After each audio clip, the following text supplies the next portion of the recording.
கடந்த 2 நாளைக்கு முன்னாடி ஒரு பத்திரிகை செய்தி. அந்த பத்திரிகை செய்தியில ஒரு மாவட்ட பெண் நீதிபதி எனக்கு இந்த பணி வேண்டாம் என்று ராஜினாமா செய்துவிட்டு செல்லுகிறார். விருப்பு ஓய்வில செல்லுகிறார். ஏன் விருப்பு ஓய்வில நான் செல்லுகிறேன் என்பதற்கான காரணத்தை அந்த பெண் நீதிபதியே சொல்லுகிறார். என்ன சொல்றாரு?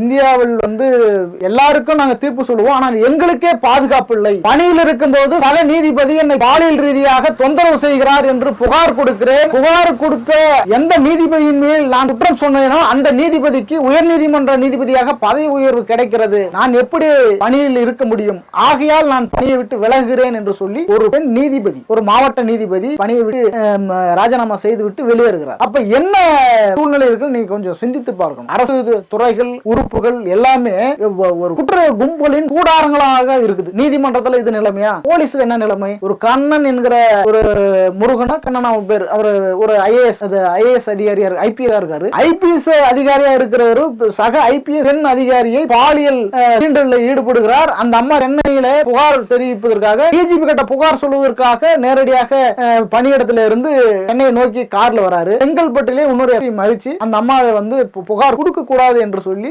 வழிமறிச்சு அந்த அம்மாவை புகார் கொடுக்க கூடாம தடுக்கிறார். என்ன பாதுகாப்பு இருக்கு பெண்களுக்கு? இன்னைக்கு சமூகம் முழுவதும் சந்துக்கடை சாராயம் முதல் கஞ்சா வரைக்கும் யாரு இதெல்லாம் சமூகத்துக்கு சப்ளை பண்ற ஆட்கள் யாரா இருக்காங்க? யாரு கூட கூட்டு வைக்கிறார்கள்? நீங்க நல்லா யோசிச்சு பாருங்க. தமிழ்நாட்டுல டிஜிபியா இருந்த குட்டா புகழ்னே பேர் வாங்கினார்ல முன்னாள் டிஜிபி. அப்ப குட்டாவை ஏற்றுமதி பண்ணுவதற்காக 300 கோடி லஞ்சம் வாங்கிக்கிட்டார் என்பது புகார். அப்ப சந்துக்கடை சாராயத்துல ரேஷன்ல மாம்பழம் கொடுக்குறாங்க, மாவட்டம் முழுவதும் விற்கிறாங்க. சந்து சந்தா அரசு மதுபானிகள் கோட்டரைகளை வித்து நாசப்படுத்துகிறார்களே நாட்டை.